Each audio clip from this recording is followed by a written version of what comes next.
Hello friends, आज हम लोग एक ऐसे शासक के बारे में अध्ययन करेंगे जो न कि गुप्त साम्राज्य का महानतम शासक होगा बल्कि भारत के महानतम शासकों में एक होगा, चंद्रगुप्त द्वितीय। ठीक है, चंद्रगुप्त द्वितीय इसने गुप्त साम्राज्य के विस्तार के लिए, गुप्त साम्राज्य को शक्तिशाली बनाने के लिए दो तरह की नीतियों का अनुपालन किया। पहला वैवाहिक संबंध, दूसरा विजय। ठीक है, तो इनके विजय का उल्लेख आपको उदयगिरि गुहा लेख से प्राप्त होता है। ठीक है, और वैवाहिक संबंध से इन्होंने अपने साम्राज्य को मजबूत बनाने का काम किया। जैसे कि उस समय भारत में 3 साम्राज्य स्थापित हो रहे थे, यानी 3 शासक महत्वपूर्ण भी थे, 3 वंश भी महत्वपूर्ण थे, जिसमें आपको एक गुप्त वंश, ठीक है, जो पूर्वी भारत में था। दूसरा था नागवंश, नाग शक्ति, जो आपको पश्चिम भारत यानी पश्चिमोत्तर भारत के क्षेत्र में था। और ढक्कन में वाकाटक का शासन था। तो इन तीनों राजवंश भारत में उस समय शक्तिशाली थे। तो चंद्रगुप्त द्वितीय ने यहाँ पर क्या किया कि जहाँ उन्होंने अपनी शादी, चंद्रगुप्त द्वितीय ने अपनी शादी नागवंश की राजकुमारी कुबेर नाग से करके पश्चिमोत्तर की सीमा को मित्रता की रेखा में बदल दिया। वहीं आपको अपनी पुत्री प्रभावती की शादी वाकाटक वंश के शासक रुद्रसेन द्वितीय के साथ करके उसको भी संबंध में क्या कर दिया, बांधने का काम किया। एक प्रकार देखेंगे तो गुप्त साम्राज्य को सुरक्षित करने का काम किया।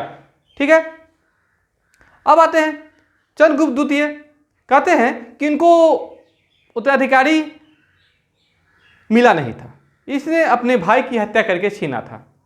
चंद्रगुप्त द्वितीय किसका पुत्र था? समुद्रगुप्त का। ठीक है, तो आते हैं हम लोग चंद्रगुप्त द्वितीय शासनकाल 380 से 412 ईस्वी, यानी कि लगभग इन्होंने 32 वर्षों तक शासन किया। कितने वर्षों तक? 32 वर्षों तक। ठीक है, समुद्रगुप्त का शासनकाल 335 ईस्वी से 475 ईस्वी था। ये तो आपको पता ही, हम लोगों ने पिछले क्लास में समुद्रगुप्त को पढ़ा है। समुद्रगुप्त का उत्तराधिकारी हुआ रामगुप्त। कौन सा अधिकारी हुआ? रामगुप्त। रामगुप्त का शासनकाल 5 वर्षों का रहेगा, जो एक संक्षिप्त कार्यकाल रहेगा, 475 ईस्वी से 480 BC। उनकी पत्नी का नाम होगा ध्रुव देवी, जो उस समय की काफी सुंदरी होगी। ठीक है, रामगुप्त गुप्त वंश का एक अयोग्य शासक था। क्या था? अयोग्य शासक। कहते हैं शक शासक से, यानी कि रुद्र सिंह तृतीय के साथ यह पराजित हो जाएगा। शक से जो इनका युद्ध होगा, जिसके इनके विरोधी शासक होंगे रुद्र सिंह तृतीय, इनके साथ युद्ध में रामगुप्त की क्या हो जाएगी? पराजय हो जाएगी। ठीक है, रामगुप्त के पराजय के बाद संधि होती है। तो संधि में रुद्रसेन तृतीय गुप्त साम्राज्य का कुछ हिस्सा प्लस में ध्रुव देवी को मांग लेता है, जो गुप्त साम्राज्य के लिए काफी क्या था? घृणा का विषय था। कहते हैं यहीं पर चंद्रगुप्त द्वितीय ने अपने बड़े भाई रामगुप्त की हत्या करके ध्रुव देवी से विवाह कर लिया और खुद ध्रुव देवी का भेष धारण करके शकों के जहाँ पर आपको सैनिकों का बेड़ा लगा हुआ था वहाँ पर चला गया। ठीक है, और जाके उन्होंने शक शासक रुद्रसेन तृतीय की क्या कर दी? हत्या कर दी। क्या कर दी? हत्या। कौन करेगा?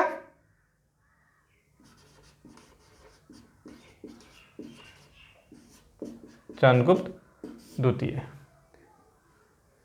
चंद्रगुप्त द्वितीय इनका नाम क्यों पड़ा? क्योंकि चंद्रगुप्त प्रथम का हम लोग पढ़ चुके हैं, जो गुप्त वंश का वास्तविक संस्थापक होंगे, और तीसरा क्रम के अनुसार इनका स्थान होगा। तो चंद्रगुप्त के बाद तो इनका लगभग पौत्र है, तो क्या इसलिए इनका नाम चंद्रगुप्त द्वितीय हो जाएगा। ठीक है, तो चंद्रगुप्त द्वितीय ने शक शासक रुद्रसेन तृतीय को पराजित कर दिया। और देख रहे हैं हम लोग क्या किया? गुप्त साम्राज्य को फिर से स्थिर करने का काम किया और शकों के आक्रमण से मुक्त किया। यानी कि शकों के जो अंडर में चला गया था राज का कुंभ सिंचा, उसे भी छीनने का काम किया। देवी चंद्रगुप्त नाटक है जिसमें रामगुप्त का वर्णन है। इसके रचयिता है विशाख दत्त। ठीक है, कौन है? विशाख दत्त। इसमें कहा गया है कि चंद्रगुप्त विक्रमादित्य से पूर्व भी एक शासक था जो रामगुप्त था, जो चंद्रगुप्त द्वितीय का बड़ा भाई था। ऐसे में अधिकतर इतिहासकार ऐसे मानते नहीं है।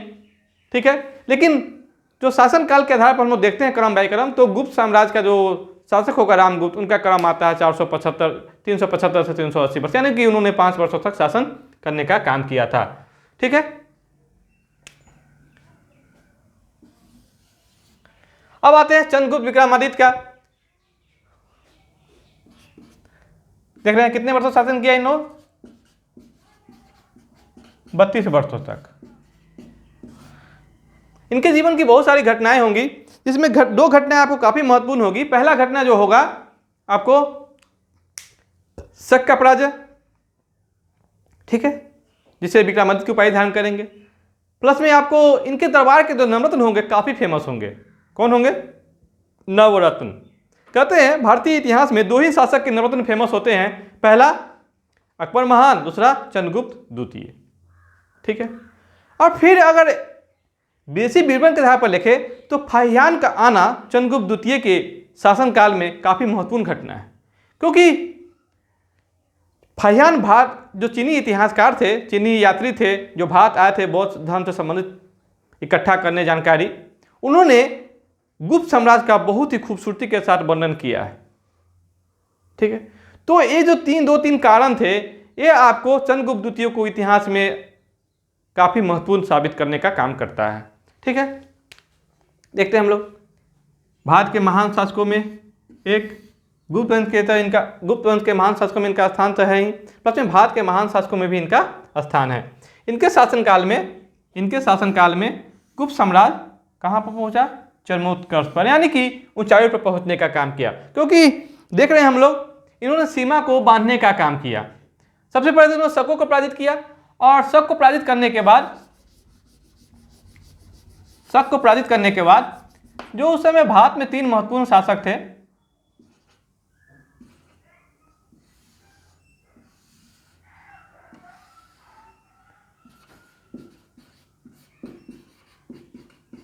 पूर्वी भारत,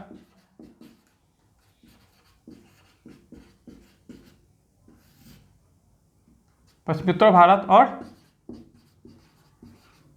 ढक्कन। ठीक है, ढक्कन। तो हमने जो बताया यहाँ पर 3 शासक थे, तो यहाँ जो शासक थे वो थे वाकाटक। ठीक है, यहाँ पर गुप्त खुद थे, गुप्त वंश का शासन था यहाँ पर, जो चंद्रगुप्त द्वितीय खुद होंगे। यहाँ होंगे नागवंश। ठीक है, तो चंद्रगुप्त द्वितीय नागवंश की जो राजकुमारी होगी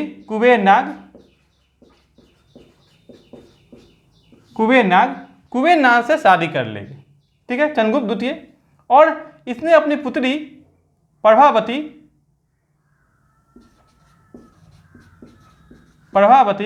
की शादी किससे कर देंगे? वाकाटक के शासक होंगे रुद्र सेन द्वितीय। देख रहे हैं, यानी कि इन्होंने साम्राज्य को विस्तार करने के साथ साथ अपने साम्राज्य की जो सीमा था उसको क्या किया? सुरक्षित करने का काम किया, जो वैवाहिक संबंध के सिद्धांतों पर आधारित था। कहते हैं इन्होंने बिंबिसार से काफी कुछ सीखा भी था। ठीक है, अंतिम शक शासक को पराजित करके अपने बड़े भाई के अपमान का क्या किया? इन्होंने बदला लिया। शक की मुद्राओं के अनुकरण करके, कहते हैं भारत में चांदी के सिक्के शक के द्वारा ही चलाए गए थे, जिसका अनुकरण कर उन्होंने पूरे भारत में चांदी के सिक्कों का चलन बढ़वाया। कौन? चंद्रगुप्त विक्रमादित्य। और शक को जो पराजित किया इन्होंने, तो शक के पराजित करने के क्रम में उन्होंने उनके खुशी के उपलक्ष्य में विक्रमादित्य की उपाधि धारण की, विक्रमादित्य। कहते हैं भारतीय इतिहास में कुल 14 विक्रमादित्य होंगे। ठीक है, जिनमें सबसे महत्वपूर्ण और सबसे ताकतवर जो विक्रमादित्य होंगे वो चंद्रगुप्त विक्रमादित्य ही होंगे। और अंतिम विक्रमादित्य आपको पता ही होगा, हेमू, राजा हेमू, जो आपको पानीपत की द्वितीय लड़ाई में अकबर के सामने पराजित हो जाएंगे। ठीक है, वो हेमू आपको अंतिम विक्रमादित्य होगा, यानी कि 14वां विक्रमादित्य होगा। तो भारतीय इतिहास में कुल कितने विक्रमादित्य हैं? 14। और 14 में सबसे ज्यादा प्रसिद्ध कौन है? जो चंद्रगुप्त विक्रमादित्य। तो चंद्रगुप्त विक्रमादित्य ने विक्रमादित्य की उपाधि धारण क्यों की? किसके हराने के क्रम में की? खुशी के क्रम में की? जो शक को पराजित करने के क्रम के कारण उन्होंने विक्रमादित्य की उपाधि धारण की। चंद्रगुप्त द्वितीय के कुछ अन्य नाम भी हैं, देख रहे हैं, देवगुप्त, देवराज, देवश्री, बहुत ही खूबसूरत नाम सब है, देख रहे हैं, देवगुप्त, देवराज, देवश्री। अब इनकी कुछ उपाधियां भी थी, विक्रमादित्य के अलावा भी इन्होंने कुछ उपाधियां धारण की थी। विक्रमांक, विक्रमादित्य तो है ही, परम भागवत, यानी कि परम भागवत की उपाधि किस शासक ने धारण की थी? तो चंद्रगुप्त विक्रमादित्य ने। अब आते हैं, चंद्रगुप्त द्वितीय को सकारी के रूप में भी जाना जाता है। किसके रूप में जाना जाता है? सकारी। चंद्रगुप्त द्वितीय ने जो अपने विजयों के द्वारा अपने गुप्त साम्राज्य या गुप्त वंश का जो विस्तार किया, उसका पूरा का पूरा दिग्विजयों का जो वर्णन है उदयगिरि गुहा लेख में है। कहाँ? उदयगिरि गुहा लेख। चंद्रगुप्त द्वितीय के समय में, उस समय 2 राजधानियां थी, पहला पाटलिपुत्र और दूसरा उज्जैनी। उज्जैनी को दूसरी राजधानी के रूप में सुशोभित करने का काम किया था चंद्रगुप्त द्वितीय। कहते हैं कि उस समय विद्या के क्षेत्र में चंद्रगुप्त द्वितीय ने काफी बहुत योगदान दिया था और पाटलिपुत्र और उज्जैनी विद्या के ही केंद्र स्थल बन गए थे। देख रहे हैं, उज्जैनी। हमने पहले भी बात किया है कि भारतीय इतिहास में मात्र 2 शासक होंगे, एक अकबर महान, दूसरा चंद्रगुप्त द्वितीय, जिनके दरबार में नवरत्न होंगे। नवरत्न का मतलब यहाँ कि 9 विद्वान जो अपने अपने क्षेत्रों के क्या हो, महारथ हो, स्पेशलिस्ट हो। ठीक है, तो अकबर से ज्यादा महान आपको नवरत्न चंद्रगुप्त द्वितीय के दरबार में मिलते हैं। देख रहे हैं, कालिदास, धन्वंतरी, छपनक, शंकु, वाराहमिहिर, घटकपट, बेताल भट्ट, अमर सिंह, वररुचि जैसे विद्वान थे। इतने विद्वान होने के बाद भी एक और अन्य भी विद्वान थे, जैसे आर्यभट्ट, वारवी और ब्रह्मगुप्त। कालिदास के बारे में आप लोगों को पता ही है। कालिदास, इन्होंने अपने जीवन में 7 नाटक लिखे। कितने नाटक लिखे? 7। कहते हैं, हम लोगों ने संस्कृत में पढ़ा है, कवियों में कालिदास श्रेष्ठ है। बराबर हम लोग के पास क्या मिलता था इसका अनुवाद करने का, कवियों में कालिदास श्रेष्ठ है। वास्तव में यानी कि इन्हें भारत का शेक्सपियर कहा जाता है। किसे कहा जाता है? शेक्सपियर, कालिदास को। कहते हैं, यहां फिर हम लोगों ने उल्टा पढ़ा, क्योंकि शेक्सपियर का जो समय काल है ये आपको 15वीं शताब्दी में, ठीक है, इंग्लैंड के महान नाटककार थे। तो कालिदास का समय कब है? यहाँ 404 शताब्दी में, 5वीं शताब्दी में। तो कौन पहले हुआ? कालिदास, न कि आपको शेक्सपियर। तो हम लोगों ने फिर उल्टा पढ़ा कि भारत का शेक्सपियर किसे कहते हैं? तो कालिदास को कहते हैं। कहते हैं कालिदास की जो 7 रत्ना थी, जैसे मेघदूतम, ऋतुसंहारम, अभिज्ञान शाकुंतलम, रघुवंशम, तो इन सारी रचनाओं में हम लोग एक अलग कुछ छोटा टॉपिक बना लेंगे, कालिदास की रचना, जिनके बारे में कुछ इंपॉर्टेंट तथ्य के बारे में जानेंगे। तो इन 7 पुस्तकों में जो एक पुस्तक थी अभिज्ञान शाकुंतलम, ये विश्व के सबसे 100 साहित्यों में इनका स्थान आता है। और भारत में का ये प्रथम साहित्यिक पुस्तक था जिसका अंग्रेजी में अनुवाद किया गया था। कौन? अभिज्ञान शाकुंतलम। धन्वंतरी, इनके जन्मदिन पर आपको मनाया जाता है धनतेरस का पर्व। धन्वंतरी, धनतेरस, ये बहुत ही बड़े आयुर्वेदाचार्य थे। ठीक है। अमर सिंह, इनकी पुस्तक है अमरकोश। कौन सी पुस्तक है? अमरकोश। ठीक है। वराहमिहिर बहुत बड़े आपको भूगोलविद होंगे, जो आपको भूगोल की गणना के बारे में बताएंगे, जैसे कि अंतरिक्ष, ग्रह, उपग्रह आदि। ठीक है। आर्यभट्ट के बारे में आपको पता ही है कि आर्यभट्ट भारत के महान विद्वानों में एक है। इनकी दो पुस्तक फेमस है, आर्यभट्टियम और सूर्य सिद्धांत।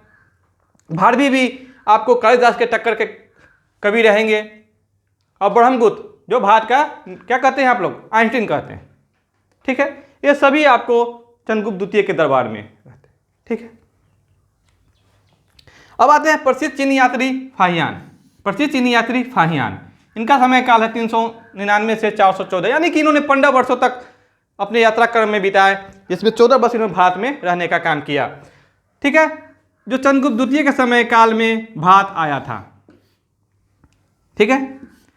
इन्होंने अपने यात्रा क्रम में लिखा है कि जब हम यात्रा कर रहे तो भारत के जो राज थे काफ़ी सुरक्षित थे। लोग अपने घरों में लोग अपने घरों के दरवाजों में ताले नहीं लगाते थे। लोग इतने सात्विक थे कि खाना में लहसुन और प्याज का भी सेवन नहीं करते थे। जो चंडाल होते थे, जो मांस मछली का भक्षण करते थे, वो आपको शहर के बाहर निवास करते थे। और जब वो अंदर शहर में आते थे तो ढोल पीटते हुए आते थे, ताकि मेरे संपर्क में कोई लोग न आ सके। यानी कि उसने भारतीय सत्ता संस्कृति का और लोगों के रहन सहन का बहुत ही खूबसूरती के साथ वर्णन किया है। और यही नहीं, उन्होंने अपने वर्णन में चंद्रगुप्त द्वितीय के द्वारा जो लकड़ी का निर्मित महल था उसका भी बहुत ही खूबसूरती के साथ वर्णन किया है। अगर देखा जाए तो चंद्रगुप्त द्वितीय का जो समय काल है और यहाँ का समय काल लगभग 700 वर्षों का अंतर है। और 700 वर्षों में फाहियान को 700 वर्षों के बाद जो फाहियान को दिखा लकड़ी का महल, वो उस समय उतना खूबसूरत था जिसे उसे देवताओं का महल बताया है। तो समझिए कि चंद्रगुप्त द्वितीय के समय में कैसा रहा होगा। देखा है, उन्होंने अपने यात्रा वृत्तांत में मध्य प्रदेश को ब्राह्मणों का देश कहा है। मध्य प्रदेश का मतलब यह हो गया भारत। मध्य प्रदेश का मतलब यहाँ एमपी स्टेट नहीं लीजिएगा, मध्य प्रदेश स्टेट नहीं लीजिएगा, आप क्या लीजिएगा, भारत। चंद्रगुप्त द्वितीय का जो शासन काल है वो ब्राह्मण धर्म के चरमोत्कर्ष का काल है। किसका काल है? ब्राह्मण धर्म के चरमोत्कर्ष का काल है। कहते हैं चंद्रगुप्त द्वितीय के समय में एक लौह स्तंभ निर्मित किया गया था, जो दिल्ली के महरौली यानी कि कुतुब मीनार के आसपास ही है। दिल्ली के महरौली का लौह स्तंभ जो चंद्रगुप्त द्वितीय द्वारा ही क्या है, निर्मित है। कहते हैं ये इतने वर्ष हो गए लगभग 1600-1700 वर्ष, इसलिए इसमें अभी तक जंग नहीं लगा है। क्या नहीं लगा है? जंग नहीं लगा है। और इतना ही नहीं, चंद्रगुप्त द्वितीय ने शक पर जो विजय हासिल किया उसके खुशी के रूप में व्याघ्र सिक्के का भी उत्कीर्ण कराया। व्याघ्र, कौन सा सिक्के का उत्कीर्ण कराया? व्याघ्र सिक्के। कहते हैं चंद्रगुप्त द्वितीय का जो शासन काल था वो न ही इसके साम्राज्य विस्तार के लिए फेमस है और न ही इसके वैवाहिक संबंधों के लिए फेमस है, बल्कि इनका जो शासन काल याद किया जाता है यह शांति, साहित्य, कला आदि के उन्नति के लिए काफ़ी याद किया जाता है। और इन्हीं के जो नवरत्न का जो योगदान था नवरत्नों के द्वारा, यह भारतीय इतिहास में आगे चल करके स्वर्ण युग बनेगा। यानी भारतीय क्या करेगा? स्वर्ण युग के रूप में दिखाने का काम करेगा। तो चंद्रगुप्त द्वितीय का जो शासन काल है वास्तव में गुप्त काल का स्वर्ण युग के काल के रूप में याद किया जाता है। ठीक है।